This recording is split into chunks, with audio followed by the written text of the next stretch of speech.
Vous écoutez Les trèfles se chassent en avril, tome 4, chemin. Un livre écrit par Jessie Riendo et lu par la voix modélisée de Catherine Brunet.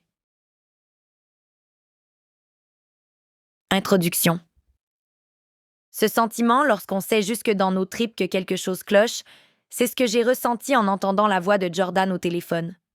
Malheureusement pour moi, cette sensation a été confirmée dès que j'ai ouvert la porte et que je suis tombée face à face avec l'agent de police.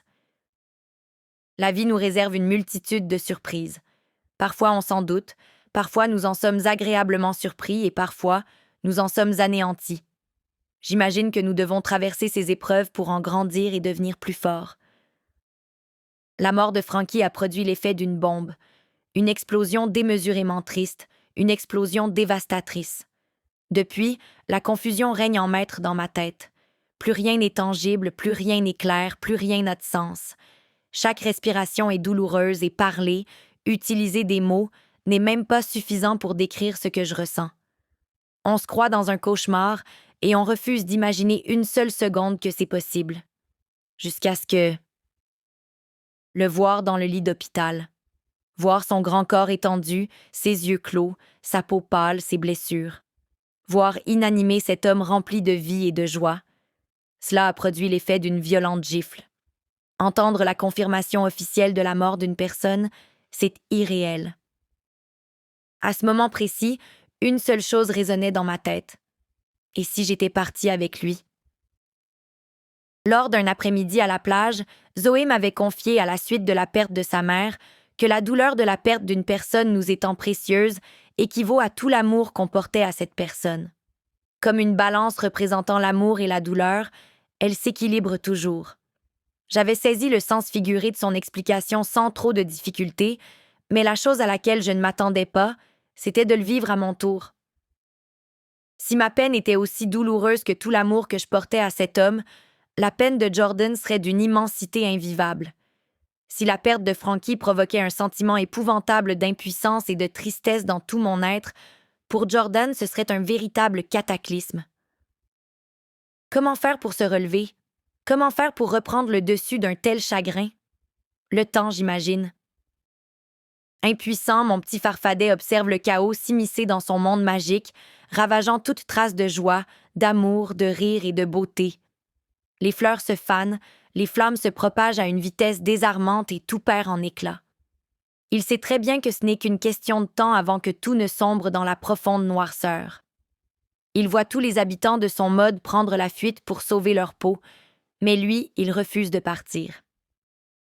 Il préfère rester, quitte à voir tout se consumer, quitte à rester seul, quitte à vivre cette douleur pleinement, parce qu'il a de l'espoir. Selon lui, la lumière naît de la noirceur. Il a espoir que cette lumière sera ensuite plus forte que jamais, plus brillante, plus éblouissante. Il fixe le ciel en voyant les épais nuages gris à l'horizon, mais il a de l'espoir. Un jour, un puissant rayon lumineux va les traverser et redonner toute la beauté à son monde. Chapitre 1. Je suis en colère, je suis désorientée, je suis étourdie et je manque d'air. J'ai l'impression qu'on m'étouffe et je suis incapable d'arrêter le déversement de mes larmes qui roulent abondamment sur mes joues. J'en ai la vue embrouillée. Je refuse qu'on ne puisse plus jamais danser dans le salon, qu'on ne puisse plus jamais faire l'amour. Je refuse de ne plus jamais écouter son rire franc et joyeux, de ne plus l'entendre siffler le matin en préparant son café.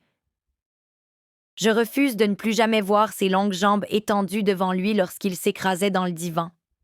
Je refuse de ne plus jamais le voir chanter sur scène avec son charisme légendaire ou de ne plus voir ses longs doigts tatoués pianoter doucement sur ma peau le long de mon corps. Je refuse de ne plus sentir son odeur, ses lèvres sur ma bouche, ses doux baisers. Je refuse tout sur toute la ligne. Je ne veux pas. Craig et Bethany sont arrivés les premiers. Maria et lui nous ont également rejoints à l'hôpital. Thomas, Matthew et Jarod ont suivi. Nous sommes tous sous le choc, comme si c'était irréel, comme s'il s'agissait d'un long cauchemar sans fin. Ils sont incapables de joindre Jordan. Personne n'a aucune idée d'où il se trouve. Bethany, les yeux rougis de larmes, vient d'aviser par téléphone Damien et Lou, puis elle se blottit dans les bras de Craig. Thomas et Matthew se serrent l'un contre l'autre et Jarod fixe le vide. lui appuie sa tête contre celle de Craig et de Maria. Maria, une main sur son ventre rond, un mouchoir dans l'autre, essuie ses yeux, semblant éprouver les mêmes problèmes que les miens. Ils pleurent la mort de leur ami et ils sont remplis d'inquiétude en ce qui concerne Jordan. Je fixe les petits chats roses sur mon pantalon de pyjama. Je n'ai pas pris la peine de me changer lorsque l'agent Moore m'a amené ici, même qu'il a dû me demander de mettre quelque chose aux pieds parce que j'allais le suivre pieds nus. Je me suis assise sur une chaise en retrait, incapable de supporter que mes amis me touchent, qu'ils me serrent contre eux. La peur de perdre une seule particule de l'odeur de Frankie sur mon corps et sur son T-shirt que je porte me donne un puissant vertige de terreur. Une seule chose tourne en boucle dans ma pauvre tête. Et si j'étais partie avec lui? Des pas de course le long du corridor me sortent de cet état vaporeux de confusion. Il le sent, il le sait, jusque dans ses tripes. Frankie. Il n'a entendu qu'une partie de la conversation d'Avril avec la personne qui se trouve devant elle. En entendant le mot « accident », il a compris. Jordan ramasse ses affaires qu'il fourre à la hâte dans son sac à dos, il abandonne sa moto et il se jette devant une voiture qui passe, la forçant ainsi à s'arrêter pour retourner vers la ville. Le pauvre homme derrière le volant le regarde avec consternation, pour ensuite voir toute la détresse dans ses yeux. « Monsieur, je vous en prie, amenez-moi avec vous. Mon frère a eu un accident, je dois aller le retrouver et ma foutue moto ne démarre plus. » dit-il en réalisant l'énorme bouffée d'angoisse s'insérant subitement dans sa gorge. L'homme lui fait signe de monter. En route, il implore la miséricorde de celui qui se trouve en haut en le suppliant d'avoir épargné la vie de son frère. Il l'implore de toutes ses forces. Mais voilà que quelques kilomètres plus loin, l'homme derrière le volant se voit dans l'obligation de ralentir à cause de l'activité devant eux. Jordan aperçoit une dépanneuse avec un véhicule en piteux état, 2 voitures de police et une seconde dépanneuse.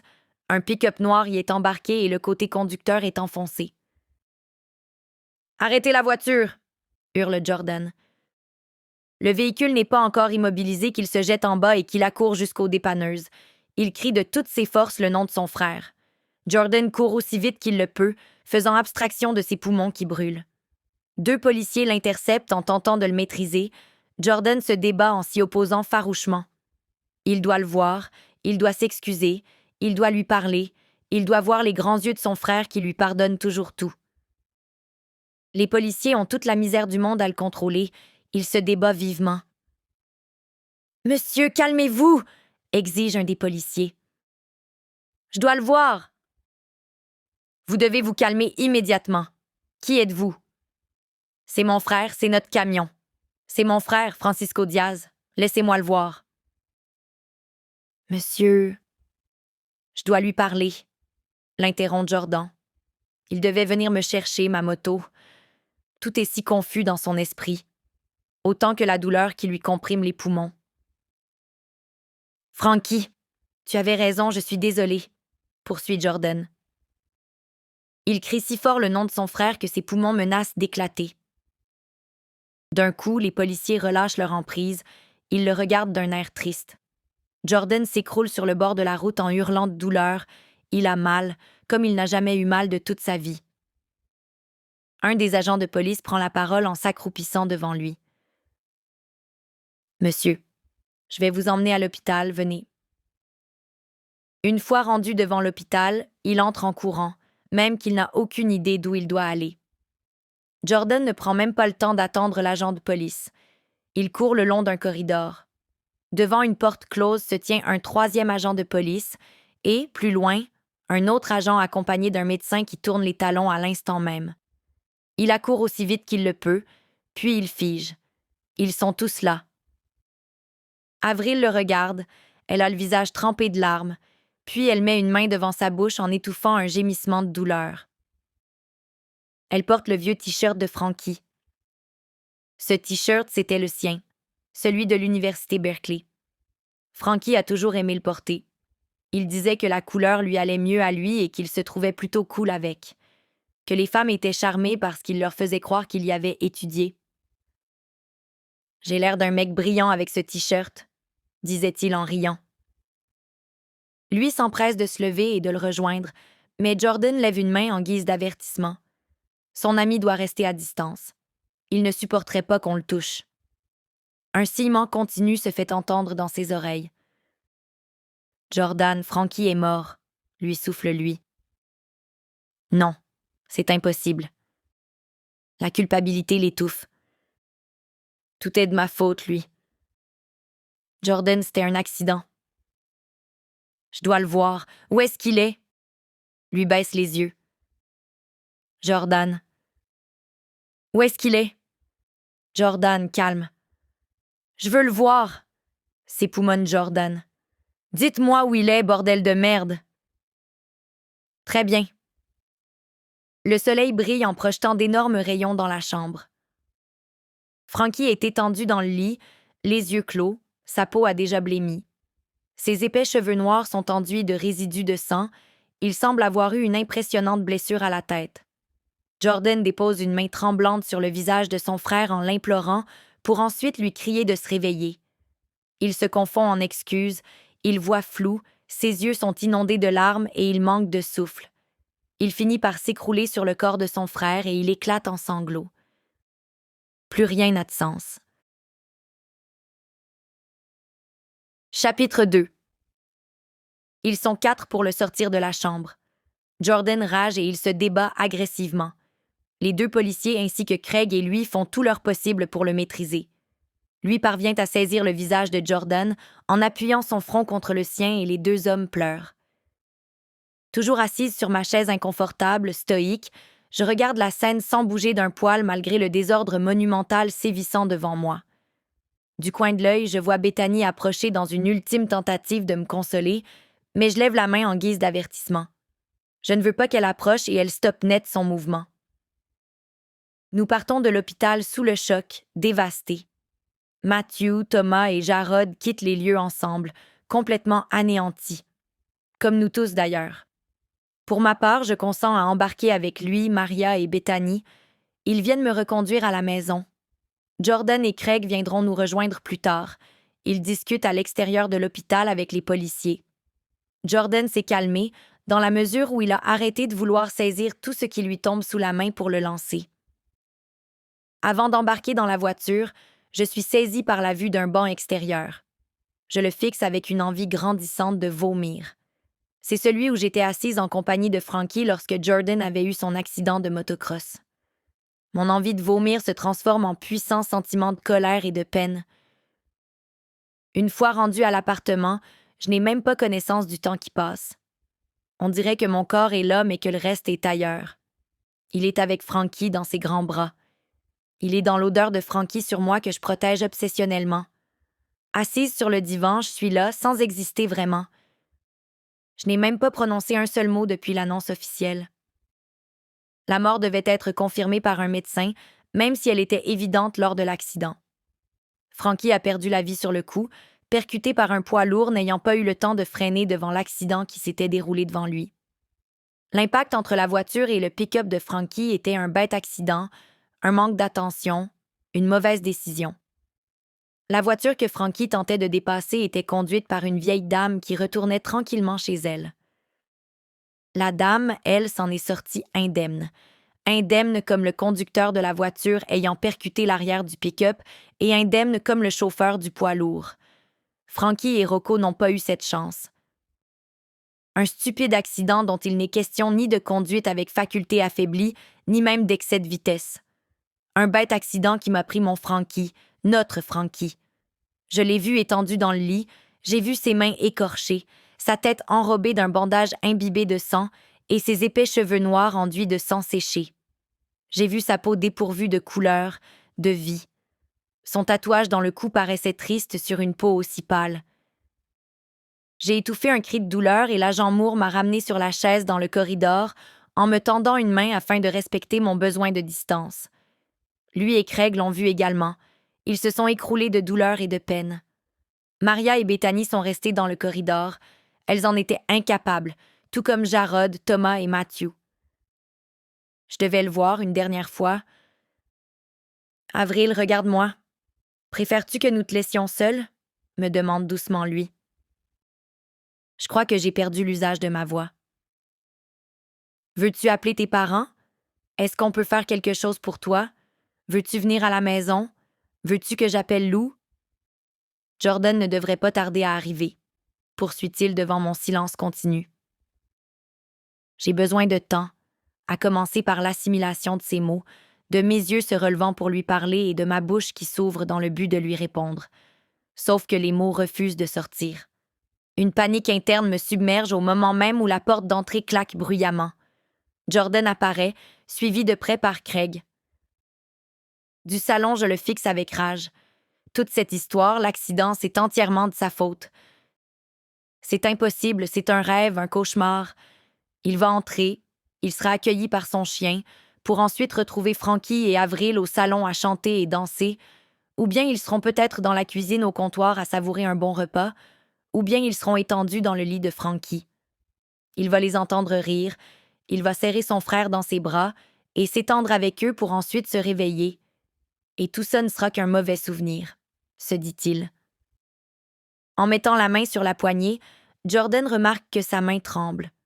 En refermant la porte derrière lui, il prend une bonne inspiration. Après quelques pas, il est transpercé par le regard d'Avril. Elle le scrute avec rage du salon. Il le voit clairement à travers ses yeux embrouillés de larmes. Dans ceux d'Avril, il voit également de la déception. Un sentiment bien plus douloureux à encaisser que toute la colère ou tous les reproches qu'elle pourrait bien lui balancer en plein visage. Il s'avance vers eux en faisant de son mieux pour tenir sur ses jambes. Dès que lui et Maria l'approchent, il se recule, incapable d'accepter toute forme de réconfort. « Sortez, sortez tous !» exige-t-il d'un ton sec. Jordan, soupire-lui en essuyant du revers de la main les larmes qui lui coulent sur les joues. Tout ce qu'il veut, c'est qu'ils partent tous. Sortez! Jordan, nous sommes là, si... Assez! Sortez tous! Sinon, c'est moi qui vous fous dehors l'un après l'autre! Hurle-t-il en s'époumonant de rage. L'air est aussi lourd que le plomb. Ils obtempèrent tous, sauf Avril. Durant tout ce temps, depuis son arrivée à l'hôpital jusqu'à maintenant, ils ne se sont pas adressés le moindre mot. Avril et Jordan se fixent l'un l'autre. Aussitôt que la porte d'entrée se referme, Avril se lève d'un bond du divan. Elle serre si fort la mâchoire que Jordan fige. D'une main tremblotante, elle essuie ses larmes. L'explosion est proche. « C'est de ta faute, Jordan !» lui hurle-t-elle en le pointant avec rage. « Je viens de perdre mon frère et je n'ai même plus de chien, alors ferme-la, Avril !» Sa réponse expéditive débordante de méchanceté le surprend lui-même un instant. « Je te déteste. Rien de tout ça ne serait arrivé si pour une fois dans ta vie, tu avais écouté ton frère. Ferme-la. Je t'interdis de me dire ça. » Il est mort. Il ne reviendra plus jamais. Nous l'avons perdu et c'est de ta faute. Enragé, il saisit d'une main le vase à fleurs sur le comptoir de cuisine pour le lancer de toutes ses forces. L'impact de la céramique sur le plancher produit un bruit sourd. Dans son excès de rage, Jordan s'empare des bols de Rocco qu'il projette contre le mur. Avril ne bronche pas. Jordan a l'impression que son cœur va exploser tellement il bat la chamade. Il étouffe. Sans réfléchir, il s'approche d'Avril et lui saisit un bras dans une ultime tentative d'apaiser toute cette douleur en la serrant contre lui. « Ne me touche pas !» riposte-t-elle avec fureur. Devant ce rejet, Jordan ne voit plus clair. Un voile de colère lui recouvre les yeux en pulvérisant tout son bon sens. Il ne l'écoute pas et lui empoigne fermement les deux bras. Il la retient de force en enfouissant son visage dans le cou d'Avril. Prise de panique, elle se débat et elle crie en pleurant. « Jordan, lâche-moi! Non, je t'ai dit de me lâcher! » Jordan resserre son emprise sur Avril de sorte qu'elle plie à sa demande. Maintenant hystérique, elle résiste encore plus.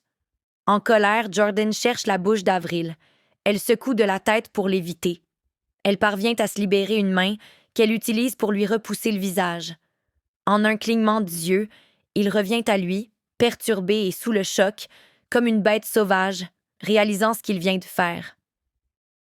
Elle se dégage complètement de son emprise pour ensuite lui tourner le dos et partir à toute vitesse dans la chambre de Frankie.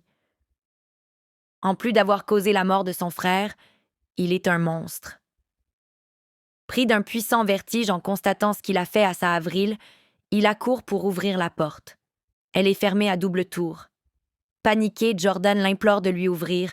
Il tremble de tout son être. « Avril, je suis désolée, ouvre la porte. Est-ce que je t'ai blessée? »« Avril! Avril! »« Laisse-moi tranquille, fiche le camp, Jordan. »« Avril! Laisse-moi tranquille. »« Est-ce que je t'ai fait mal? Je suis tellement désolée, Avril. Ouvre, je m'excuse. » Il l'entend pleurer. Son cœur se serre. Avec tout ce mélange émotionnel le submergeant, ce cocktail explosif et incontrôlable, il donne un puissant coup de pied dans la porte. Avril a tiré le bureau devant, la porte s'ouvre de 2 centimètres à peine. Jordan perd le contrôle. Il se retourne et il pulvérise tout ce qui lui tombe sous la main. Il en fait ainsi jusqu'à la cuisine en ouvrant l'armoire de Frankie où celui-ci rangeait toujours son whisky. Il boit à même le goulot dans un dernier espoir, pensant qu'ainsi il pourra noyer toute la peine qui l'étouffe. « Mais qu'est-ce que j'ai fait? » marmonne-t-il entre 2 gorgées. « Frankie, Avril, tout ça, c'est de ma faute. » Puis Jordan descend bien loin dans les profondeurs de son être. Il est perdu et apeuré. Il continue de boire pour sombrer et atteindre un point de non-retour, pour ne plus rien ressentir. Il entreprend de détruire tout autour de lui. Il fracasse les chaises, la vaisselle, les tabourets, le téléviseur, les miroirs, les photos, tout ce que ses yeux voient, tout ce que ses mains touchent. Jordan monte ensuite les escaliers 4 à 4 pour ravager une partie du 2e étage. En renversant les bibliothèques, il rit de folie en les voyant s'écraser sur le sol. Il entre dans sa chambre, il saisit quelques vêtements à la hâte, pour ensuite s'accroupir devant le coffre-fort lui servant de table de chevet. Il l'ouvre et il en extirpe le contenu en entier, qu'il fourre agressivement dans son sac à dos. Il redescend à la hâte, il saisit sa veste au passage ainsi que la clé de la moto de Frankie. Il n'a aucune idée d'où il ira, le plus loin possible sera le mieux. Chapitre 3. Recroquevillé sur moi dans le lit de Frankie, je serre son oreiller contre mon corps de toutes mes forces. Je pleure. Je ne comprends même pas comment c'est possible, toutes ces larmes qui coulent. Elles n'ont plus de fin. Le bruit a cessé, les fracas, les hurlements de rage, les sanglots douloureux. Jordan est parti. J'ai peur et je me sens terriblement seule. Frankie est parti pour toujours et Jordan ne reviendra pas. Mon étagère vitrée est explosée en morceaux, elle gît sur le sol avec ma petite boîte en or brisée et le cœur en verre réduit en miettes. Ma bête noire s'est transformée en un épais voile, aussi visqueux et épais que le goudron. Elle m'étouffe, elle me noie. Mon petit farfadet devant sa petite maison en flammes me regarde les yeux inondés de larmes. Son royaume magique s'assombrit et d'épais nuages sombres recouvrent le ciel, qui jadis était d'un bleu éclatant. Madame Lavie retourne la petite pancarte devant la porte de son magasin. Closed. Après de longues minutes à trouver le peu de courage qui me reste, je saisis mon téléphone cellulaire et j'appelle la seule personne que je connais ayant vécu la même douleur que moi. Evans. Quelques minutes plus tard, les cognements à la porte de la chambre et la voix d'Evans me sortent de mon état trouble. Je me lève, étourdie. Je dois pousser le bureau. Le nouveau bureau que nous avons acheté il y a environ 2 semaines parce que Frankie manquait de rangement pour ses vêtements, puisque j'avais pris un peu plus de place. Avec le temps, j'ai refait ma garde-robe. Alors voilà. Frankie disait que cela ne le dérangeait pas, qu'il adorait devoir trouver ses vêtements en fouillant dans ses tiroirs, encore plus lorsqu'il mettait la main sur mes sous-vêtements ou mes vêtements coquins. Mais Jordan avait insisté parce qu'il croyait qu'ainsi, Frankie arrêterait de laisser traîner ses vêtements aux 4 coins de l'appartement. Sans grande surprise, ça n'avait rien changé. J'essaie de pousser le bureau, mais je manque de force. Je panique soudainement en me demandant si je vais rester prise dans la chambre pour l'éternité avec les guitares, les vêtements, le lit et les souvenirs de Frankie. À travers mes pleurs incontrôlables, j'explique à mon ami que j'ai mis un meuble devant la porte et que je n'ai plus la force de le pousser. « Avril, tu as réussi à le mettre là. Tu es capable de l'enlever, » me dit calmement Evans. « À 3, tu vas le pousser et je vais appuyer contre la porte en même temps. OK? Evans, je n'y arriverai pas. Je n'y arrive pas. Avril, ressaisis-toi, je suis là. OK, à 3. Je prends une bonne inspiration en tremblant de tout mon être et j'exerce une pression sur le meuble en même temps qu'Evans. Une brèche se forme, c'est suffisant pour que je puisse passer.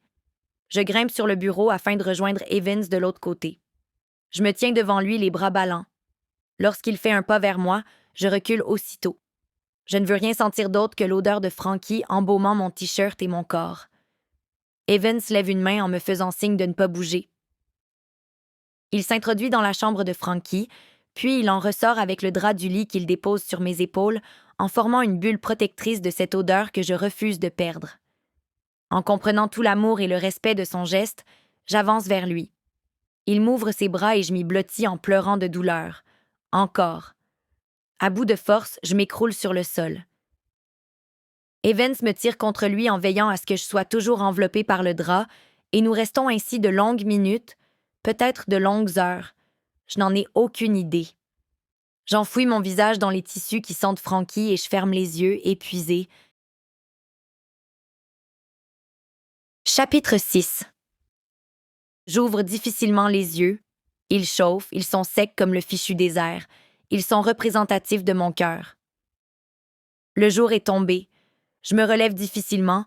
Evans me scrute attentivement avec ses grands yeux bleus. Je sursaute en voyant l'impressionnant bordel dans l'appartement dans la pénombre. J'avais oublié. Tout a été ravagé par la colère de Jordan. Je me hisse sur mes 2 jambes chancelantes en enjambant ce qui gît sur le sol pour atteindre l'interrupteur. En ouvrant la lumière, je constate l'étendue des dégâts. Jordan. Une 2e vague de douleur vient me percuter. Elle me tire vers le fond. Où es-tu, Jordan? Paniquée, je retourne dans la chambre et je saisis mon téléphone cellulaire. J'ai une tonne d'appels, de messages, mais aucun de Jordan. J'essaie de l'appeler, mais je tombe directement sur sa boîte vocale. Le simple fait d'entendre le timbre de sa voix me fait défaillir. Mon cœur se comprime dans ma poitrine. Evans réquisitionne délicatement mon téléphone de mes mains. Avril, ça va aller. Je vais appeler Lou. Assise au bout du lit, emmitouflée dans mon drap, j'acquiesce d'un signe de tête. Je l'écoute parler. Même s'il est près de moi, sa voix semble provenir de loin. Il me tend ensuite mon téléphone cellulaire en m'ordonnant de contacter mes parents, ce que je fais comme une automate. Dès son arrivée, lui se confond en excuses. Il se maudit de m'avoir laissé seule avec Jordan, même s'il se doutait que son ami allait probablement perdre le contrôle. Je consens à ce qu'il me serre dans ses bras vu mon drap protecteur. J'en fais de même pour tous les autres qui arrivent, Craig, Bethany, Lou, Zoé, Robbie, Thomas, Matthew, Jarrod, Damien et Faith. Les nouvelles vont vite. Nous sommes tous éreintés par cette journée sans fin, abattus par cette peine nous étouffant, mais nous entreprenons de ramasser le bordel monumental de l'appartement. Personne n'est capable de joindre Jordan. Un vent d'inquiétude nous gifle tous. Ce n'est qu'au petit matin, lorsque le soleil projette une faible lueur au loin, que mes amis quittent l'appartement nettoyé, à l'exception de Lou. Ils laissent derrière eux des sacs poubelles contenant des morceaux de ma vie avec les 2 frères, qu'ils déposent sur le bord de la rue. Je les fixe, moi vide de l'intérieur et eux, remplis de miettes et de tristesse. Il n'y a que la chambre de Frankie qui est restée intacte. Les gars ont replacé le bureau pour ensuite refermer la porte comme si on fermait l'accès à un musée. Sur le divan, avec Lou à mon chevet, je m'assoupis pour quelques maigres minutes de sommeil, protégée dans mon drap. Jordan fixe son verre en faisant tournoyer le liquide sombre avant de l'avaler d'un coup. Il en demande un autre, puis un autre et un autre. Il n'a plus de famille, il n'a plus de parents, il n'a plus de frères, il n'a plus de chien, et il n'a même plus de petite amie. Elle ne veut plus de lui, et avec raison. Sans Frankie, ils n'y arriveront jamais. C'est perdu d'avance. Même lui ne veut plus de lui-même. Il pouffe de rire. Un rire médiocre, un rire douloureux, un rire teinté de rage. Après avoir ravagé l'appartement, Jordan est monté sur la moto de Frankie, il a pris la route, celle sur laquelle son frère a échappé son dernier souffle. Il a stationné la moto au lieu exact de l'accident, en observant les restants d'éclats de vitres sur le sol qui brillaient sous la lueur de la lune. Il n'a aucune connaissance du temps qu'il a passé à cet endroit. Il a ensuite poursuivi son chemin pour constater que sa propre moto n'y était plus, évidemment. Il se doutait bien qu'elle se ferait voler s'il l'abandonnait ainsi. De toute manière, qu'est-ce qu'il en a bien à foutre? Il a roulé, roulé, roulé, pour finalement être obligé de faire le plein. Il s'est finalement arrêté dans une station-service. En faisant le plein, il regardait les néons clignotants du bar, de l'autre côté de la route, comme s'il l'invitait à entrer. Alors, il est là, seul. Il s'en veut, il se dit qu'Avril a raison, si seulement pour une fois il avait écouté Frankie. Il est épuisé, saoul, triste et anéanti. Maintenant qu'ils sont tous partis, il n'a plus rien à perdre. Chapitre 4. Il y a maintenant 14 jours qu'il est parti, ou devrais-je dire qu'ils sont partis. Jordan s'est complètement volatilisé, tout comme Frankie. Il n'a envoyé qu'un seul message à lui pour lui demander de garder les cendres de Frankie en lieu sûr. À distance, il a réglé tous les détails de ces tristes procédures. Aucun de nous n'a réussi à lui parler de vive voix. Il m'a abandonné. Nous nous sommes abandonnés l'un l'autre. Tout ce qu'on s'est construit ensemble à trois a volé en éclats. Lorsque Craig m'avait remis les effets personnels de Frankie, ce qu'il avait avec lui le jour de l'accident ainsi que le collier de cuir de Rocco et M. Pork, j'avais pleuré comme si on m'introduisait une lame brûlante dans cette plaie béante qu'est la perte de celui que j'aimais, de ceux que j'aimais. J'avais gardé précieusement dans ma main le médiator gravé que j'avais offert à Frankie, ainsi que ses bagues durant toute la journée. Tous les jours depuis 2 semaines, un de mes amis vient passer la journée avec moi, même si ce n'est que pour fixer le vide sans rien dire. J'avais refusé durant plusieurs jours de prendre une douche parce que la simple idée de perdre l'odeur de Frankie me donnait le vertige. Après plusieurs tentatives infructueuses de leur part, c'était Lou qui avait réussi à m'introduire sous la douche avec toute la douceur et le calme qu'elle possède. Je hurlais de douleur. Ensuite est venu le moment de se réunir tous ensemble pour dire au revoir à Frankie. Nous étions tous ensemble dans le bar de Ray devant une immense photo de Frankie sur la scène. Il y avait une quantité impressionnante de personnes. Ils pleuraient tous la mort de cet homme extraordinaire, cet homme généreux, drôle, talentueux, passionné, amoureux de la vie. Matthew m'avait tenu la main toute la soirée, de peur que je prenne mes jambes à mon cou et que je me sauve en courant. L'idée m'avait traversé l'esprit plus d'une fois. Cet adieu, c'était horrible, triste et invivable. J'étouffais, les yeux rivés sur la porte du bar, l'entièreté du temps dans l'espoir de voir Jordan l'ouvrir. Mais non, il ne l'avait jamais franchi. Jordan n'est jamais venu à l'enterrement de son frère. Lui et Maria ont gardé précieusement l'urne contenant les cendres de Frankie en lui confectionnant un autel dans leur salon sur une étagère avec une tonne de photos. Cette merde de poterie qui contient celui que j'aimais et que j'aime toujours. J'arrive à peine à la regarder. Je n'y ai encore moins touché. J'avais essayé de travailler, mais dès mon premier pas dans le centre, le souvenir de Frankie et Rocco avant notre week-end à L.A. m'avait frappé en plein visage. J'avais rebroussé chemin en pleurant toutes les larmes de mon corps. Faith, qui m'avait vu tourner les talons en pleurant, s'était empressée de venir me rejoindre. Elle m'avait serré si fort dans ses bras que j'espérais qu'elle réussisse à me briser en deux pour qu'enfin je ne puisse plus ressentir cette horrible douleur. Tous les soirs depuis 2 semaines, je m'étends dans le lit de Frankie avec ses vêtements, des souvenirs comme ma carte postale de San Diego, ses bagues que j'ai mises dans un boîtier, ses notes de musique, des babioles, sans oublier M. Pork, et je fixe ses guitares. Je reste là dans la noirceur, en attendant que le jour se lève, mon téléphone cellulaire dans les mains en attendant le moindre signe de Jordan. Mais rien. Je ne dors presque pas, j'en suis incapable. Mon cerveau me projette des images de Frankie, des souvenirs, des rêves, même des sensations dès que je ferme les yeux. Le réveil est donc encore plus douloureux. Je n'ai pas faim pour la simple et bonne raison qu'une masse de tristesse me comprime l'estomac. Par contre, je bois une quantité impressionnante d'alcool en rattrapant magnifiquement bien les 2 dernières années de sobriété de ma vie. Je sombre dans les abysses, je coule à pic, sans me débattre, sans essayer de regagner la surface, parce que je n'en ai ni l'envie ni la force. Les cognements sur la porte d'entrée me sortent de mes pensées. D'un pas traînant, je vais ouvrir. Aaron, le propriétaire de l'appartement, baisse les yeux. J'ai rencontré cet homme à quelques reprises, un gentil monsieur dans la soixantaine, grisonnant et souriant habituellement. « Bonjour, Avril, » me dit-il d'une voix triste. « Bonjour, Aaron. »« Écoute, Avril, j'ai eu un appel hier soir de Jordan. Il a résilié le bail. Je m'accroche au cadre de porte, les jambes vont me lâcher. » Aaron poursuit en remontant ses lunettes et en essuyant du revers de la main une larme qui roule sur sa joue.